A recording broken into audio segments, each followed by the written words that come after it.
छलक कर आए, क्योंकि प्रधानमंत्री ने अभी बांसवाड़ा में 19 तारीख को के वोटिंग के बाद, पहले दौर की वोटिंग के बाद बांसवाड़ा में, राजस्थान में प्रधानमंत्री मोदी ने बहुत ही ऐतराजजनक बयान दिया, जिस भाषण में उन्होंने मुसलमानों का जिक्र किया।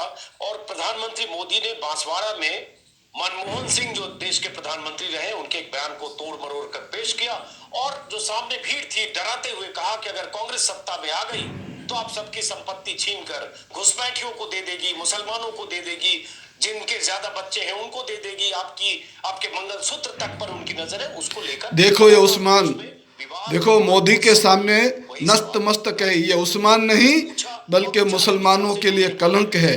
उस्मान गनी साहब की जुबान से वो बेचैनी निकल गई। तो जनाब, मैं चाहता हूं पहले राजीव रंजन सिंह के उस छोटे से इंटरव्यू का हिस्सा आप सुने और उसके बाद फिर आगे, जैसा कि मैंने बताया, उस्मान गनी साहब ने विस्तार से क्या बात की वो भी आपको सुनाने वाला हूं। सुनिए जरा। कहां से हैं आप? बीकानेर से। यहाँ कैसा बीकानेर से चुनाव हो रहा है? राजस्थान में आप हैं इधर? हम वोट देके आ गए। कैसा रहा आपके? बढ़िया रहा। ईमानदारी बताइए, पिछली बार सारी की सारी सीटें बीजेपी एनडीए गठबंधन के पास थी। एक हनुमान बेनीवाल जीते थे, 24 बीजेपी। इस बार क्या रहे? इस बार हम 3-4 सीटें लूज करेंगे। बीजेपी हार रही 3-4 सीटें, बाकी जीत जाएगी। कौन कौन सी? कॉम्पिटिटिव है एक तो चूरू, तो राजस्थान में, एक बाड़मेर कॉम्पिटिटिव है, पार्टी वाली रविंद्र सिंह पार्टी है, सो नया चेहरा है, तो मुझे लगता है लोग उसके साथ जा रहे हैं। हालांकि मैं बीजेपी से ताल्लुक करता हूँ, मैं जिला अध्यक्ष हूँ बीजेपी में। हाँ, मैं जिला अध्यक्ष हूँ भारतीय जनता पार्टी से। जी, में मुस्लिम हूँ, माइनॉरिटी मोर्चे का अध्यक्ष हूँ मैं, लेकिन सत्य को मैं नकारता नहीं हूँ, मैं सीधी बातें करता हूँ। तो आप कह रहे हैं राजस्थान में 3-4 सीटों का नुकसान हो? जी, 100% पक्का होगा? मुझे ऐसा लग रहा है, मुझे ऐसा, ये मेरी सोच है, मुझे ऐसा। तो होली है अभी 26 को दूसरा चरण है, तो कोशिश कर रहे हैं कि बाकी सीटों पर हम लोग जीते। तो इसीलिए राजस्थान में जाके मोदी जी ने ये मुसलमान और हिंदू वाली बात करी क्या? As a being Muslim party को छोड़ दूं तो मुझे अच्छा नहीं लगा उनका स्टेटमेंट। और ये खाली नरेंद्र मोदी अकेले की पार्टी नहीं है, भारतीय जनता पार्टी हमारे से सैकड़ों मुसलमान जुड़े हुए हैं।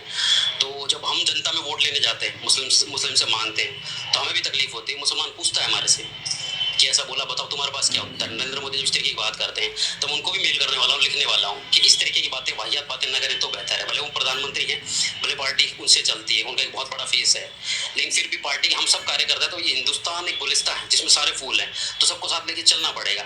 भले पार्टी मेरे खिलाफ अनुशासन कार्रवाई करती, तो इसमें हमको बीजेपी में होकर भी उस्मान गनी ने वो सब कह दिया जो हम जैसे लाखों करोड़ों लोग कह रहे हैं या विपक्ष के तमाम नेता कह रहे हैं। उस्मान गनी ने कह दिया कि प्रधानमंत्री को मैं चिट्ठी लिखने वाला हूं, और जिस तरह से ये बात कर रहे हैं वाहियात बात है। भले ही वो पीएम है, लेकिन हिंदुस्तान एक गुलिस्तान। मेरे प्यारे भाइयों बहनों, ये उस्मान गनी नहीं बल्कि ये मुसलमान समाज का एक गद्दार है। और ऐसे गद्दार कितने हैं, उनको ढूंढो। देखो भाजपा वालों ने इसको निकाल दिया। आगे सुनो, आगे सुनो मेरे भाइयों बहनों, आगे सुनो। सारी चीज उस्मान गनी साहब से मैंने पूछा है। अब देखिए उनसे बातचीत का वो हिस्सा।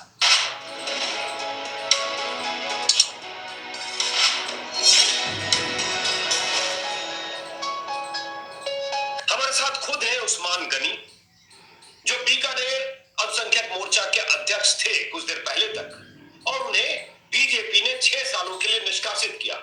और निष्कासित उसी आरोप में, उस वीडियो में जो उन्होंने बात कही, उसके बाद बीजेपी ने उसे अनुशासन के खिलाफ माना, क्योंकि उस्मान गनी साहब ने अपने दिल की बात कह दी। और दिल की बात यह कि प्रधानमंत्री ने जो कुछ कहा मुसलमानों को लेकर, उस पर उस्मान गनी साहब ने एतराज जताया। तो खुद हमारे साथ उस्मान गनी साहब हैं। उस्मान गनी साहब, देखा मेरे भाई बहनों, 6 साल के उसको निकाल दिया। इस गद्दार अगर खुद निकल जाता तो कितना अच्छा था। पहले तो बहुत बहुत स्वागत है आपका।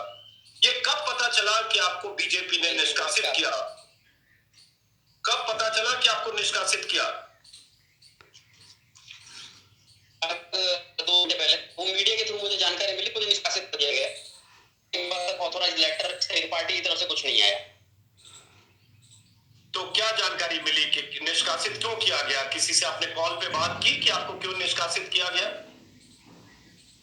सुबह हमारे प्रदेश अध्यक्ष जी का फोन था तो थोड़े नाराज थे कि आपको इस तरीके के वक्तव्य पार्टी में नहीं देने चाहिए, पार्टी में रह करके। उसके अलावा कोई निष्कासन जैसा उन्होंने भी। मेरे भाइयों बहनों, मैं तमाम मुसलमानों से गुजारिश करता हूँ कि जो भी भाजपा में है वो फ़ौरन इस्तीफ़ा दे के निकल जाओ, और मुसलमानों को भी गुजारिश करता हूँ कि अब ये भाजपा खुल्लम खुल्ला हमारी दुश्मनी पे आ गई है। अब उसको भी सबक सिखाने के लिए हमको आगे आना होगा और इंडिया गठबंधन को जोरदार वोटिंग करना होगा और नई सरकार इंडिया गठबंधन लाओ, मोदी को हटाओ और देश बचाओ, संविधान बचाओ। और ऐसे नाम के गद्दार मुसलमान हैं जो बीजेपी के अंदर बैठे हुए हैं और बीजेपी के तलवे चाट रहे हैं, ये ऐसे गद्दार मुसलमानों को पहचानो। मैं गुलाम हुसैन इब्ने उमर मियाँ बलोच मकरानी, GJSP चैनल का चीफ एडिटर। अस्सलाम वालेकुम।